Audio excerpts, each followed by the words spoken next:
सुनो, -50 डिग्री की बर्फीली रात में एक सैनिक अकेला था। उसका रेडियो बंद था, उसका खाना खत्म था, उसके साथी बिछड़ गए थे और बर्फ का तूफान उसे जिंदा निगल रहा था।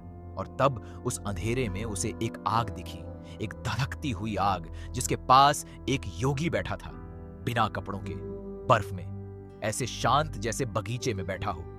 और उस सैनिक के साथ जो उस रात हुआ, वो सुनकर तुम्हारी रूह कांप जाएगी और आंखें भर आएंगी।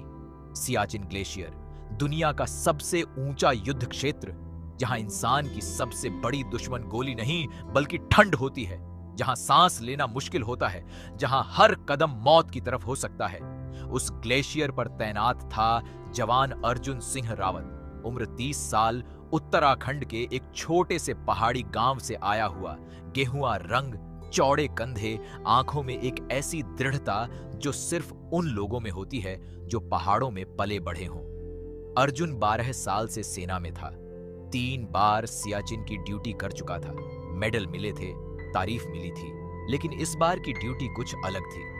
उसकी टुकड़ी को एक खास चौकी की तरफ जाना था जो दुश्मन की सीमा के बेहद करीब थी।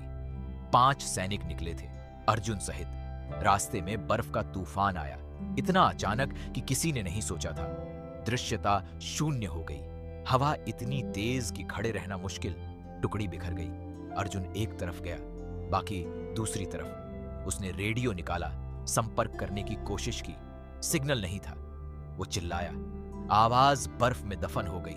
अर्जुन अकेला था, -50 डिग्री में, बर्फीले तूफान में, पहाड़ की एक ढलान पर। उसके पास थे एक बंदूक, थोड़ा गोला बारूद, एक छोटी सी इमरजेंसी किट जिसमें 2 एनर्जी बार थे और एक पतला कंबल। उसने एक पत्थर की आड़ में जगह बनाई, कंबल ओढ़ा, शरीर को सिकोड़ा, लेकिन -50 में वो पतला कंबल कागज की तरह था। ठंड हड्डियों में घुस रही थी, उंगलियां सुन्न हो रही थीं, होंठ नीले पड़ रहे थे। अर्जुन जानता था ये हाइपोथर्मिया के शुरुआती लक्षण हैं।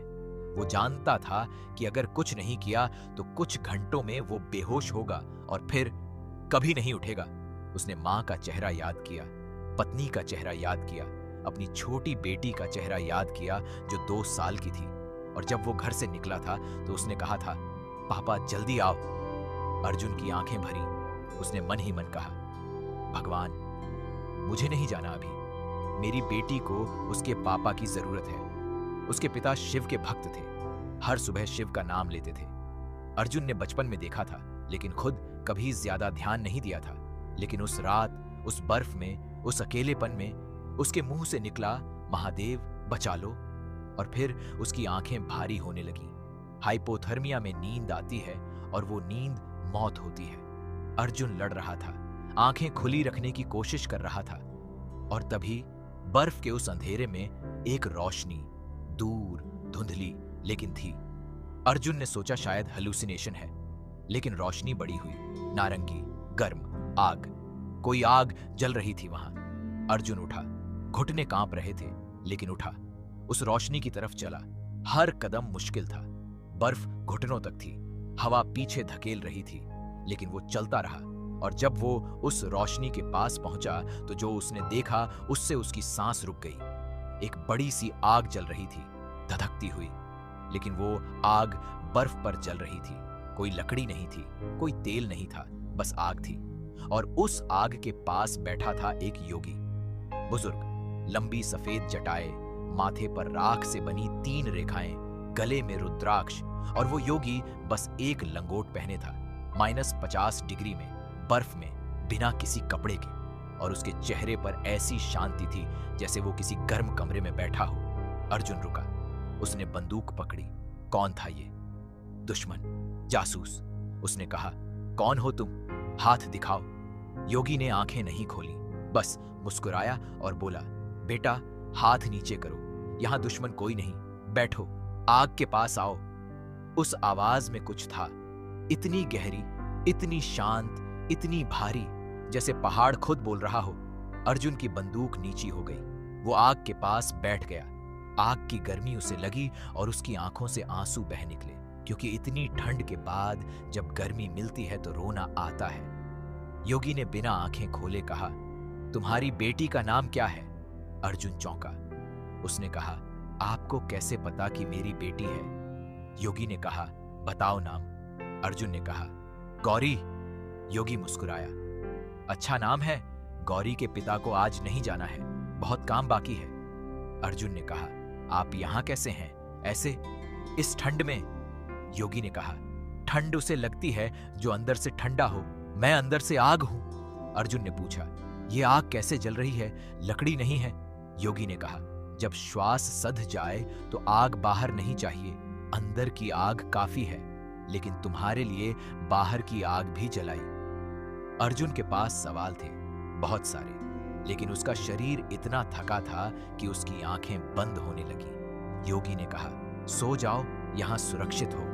अर्जुन ने कहा, लेकिन दुश्मन सीमा पास है, नहीं सो सकता। योगी ने कहा, आज रात इस ग्लेशियर पर तुम्हारी रखवाली मैं करूंगा, सो जाओ। और अर्जुन सो गया। उस बर्फ में, उस तूफान में, एक अजनबी योगी के पास, जैसे उसे पूरा यकीन हो गया हो कि वो सुरक्षित है।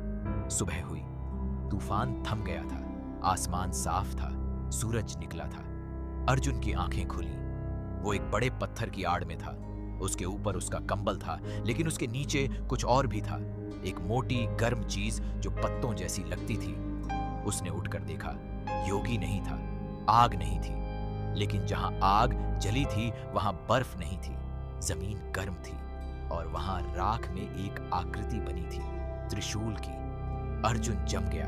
उसने उस त्रिशूल की आकृति को देखा और उसे पिता की आवाज याद आई, बेटा, महादेव हमेशा साथ हैं, जब कोई नहीं होता तब भी वो होते हैं।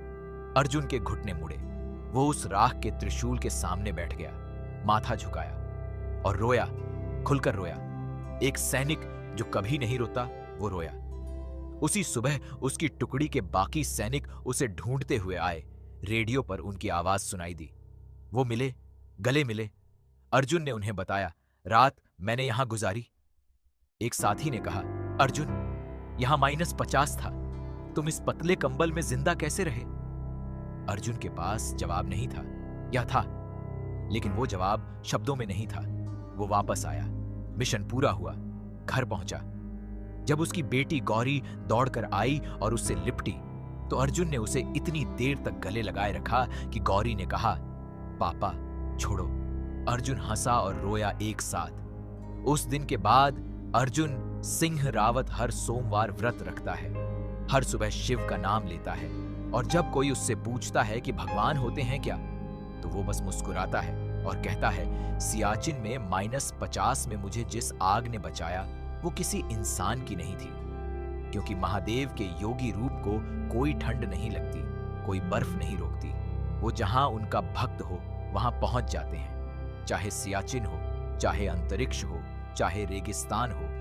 और अगर इस कहानी ने तुम्हारी आंखें भर दी, अगर तुम्हें लगा कि हमारे सैनिकों की रखवाली भी महादेव करते हैं, तो अभी इस वीडियो को लाइक ही करो, सब्सक्राइब करो इस चैनल को और बेल आइकॉन दबाओ, ताकि अगली कहानी सबसे पहले तुम तक पहुंचे।